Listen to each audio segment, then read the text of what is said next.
while this hearing is focused on Hurricane Ida, I'd be remiss to not speak on the ongoing hurricane recovery in Southwest Louisiana. Just over a year ago, Southwest Louisiana was ravaged by brutal hurricanes, Laura and Delta, back to back, only to be followed by severe weather from winter storms and major flood events. Southwest Louisiana is appreciative of the $1.6 billion that FEMA and other agencies have delivered to help with immediate response costs, but this is insufficient for what's needed for long-term recovery. Hurricanes Laura and Delta alone have been estimated to cost $16 billion in damage to the region, meaning we've delivered thus far about 1/10 of what's estimated the cost of Laura and Delta. Even with the passage of last week's continuing resolution, these funds are over a year late and fall short of the necessary federal response. The entire Louisiana delegation, including our governor, has written 14 letters to the administration and congressional leaders to get the funding out the door, yet political realities have injured the lives of Southwest Louisiana citizens for over 400 days. And in closing, I would hope, Madam Chair, that although we can recognize intellectually, we may struggle as a body to address what's been referred to as extreme weather. Perhaps the chairwoman would agree to work with myself, my office, and Republican members of the committee to deal with extreme bureaucracy that we face. We could certainly address that, whereby response to natural disasters across the country that affect Americans at one time or another in a very negative way, that we could work together to streamline the bureaucracy and red tape that we face as citizenry attempting to recover. And Madam Chair, I yield, and Mr. Ranking Member, Mr. Comer, thank you for yielding me time. Thank you, Chairwoman. And before I begin my statement and questions, I'd like to introduce several documents for the record. In the interest of time, 6 of them are local articles, media articles detailing FEMA's actions in my district and South Louisiana. One is an official FEMA document discussing NFIP risk rating 2.0 changes for Louisiana. All are accepted.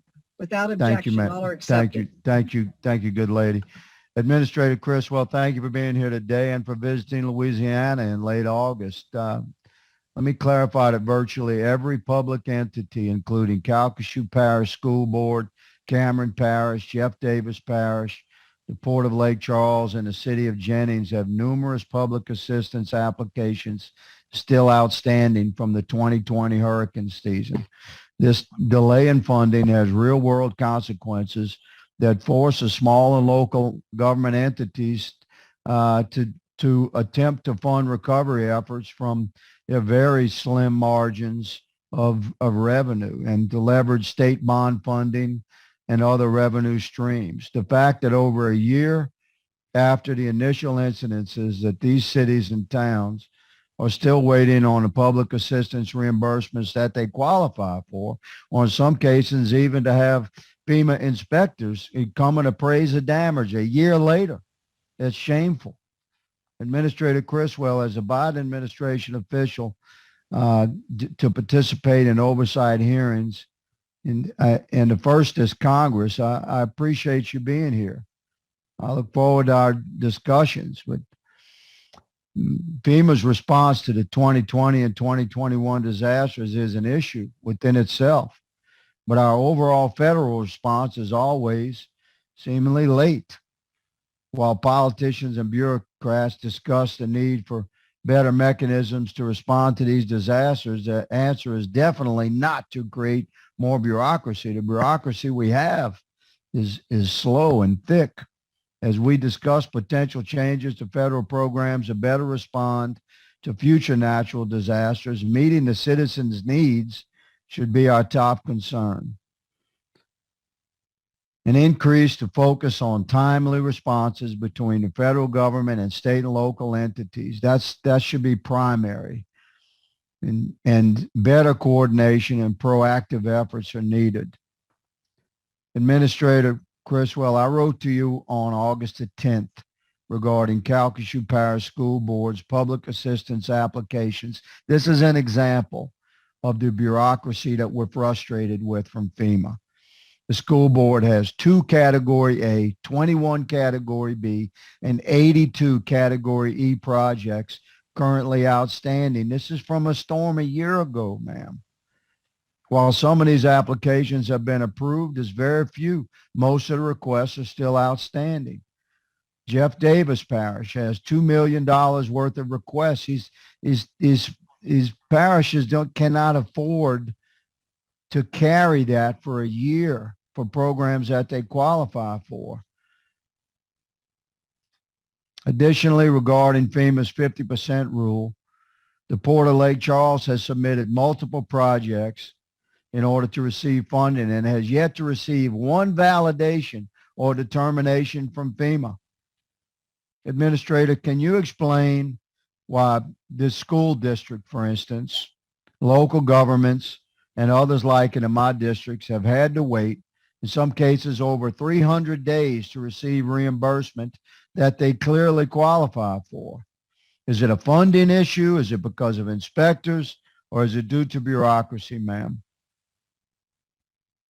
Congressman Higgins, I certainly appreciate your advocacy for your constituents there in Lake Charles.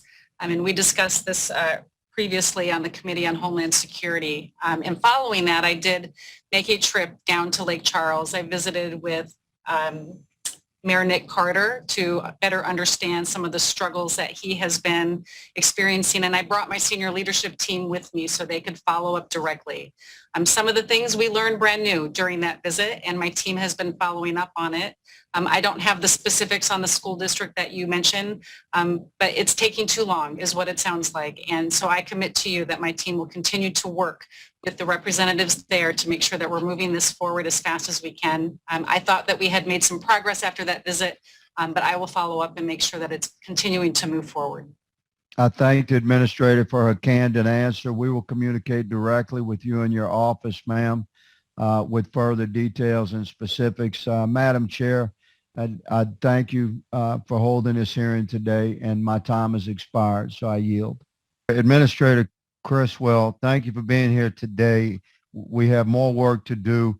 My office will be delivering a letter to you and your senior staff by the close of business today, documenting specific urgent requests to FEMA on behalf of my constituency who has been suffering for over a year from Hurricanes Laura and Delta.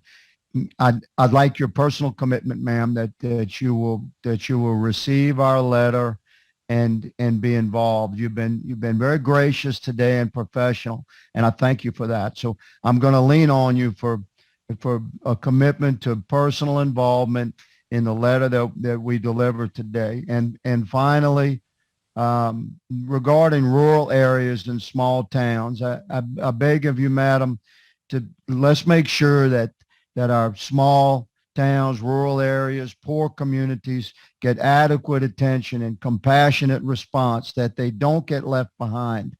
Can I get your commitment on receiving our letter, documenting specific requests, urgent requests, and can I get a commitment that our rural areas and poor communities don't get overlooked and left behind?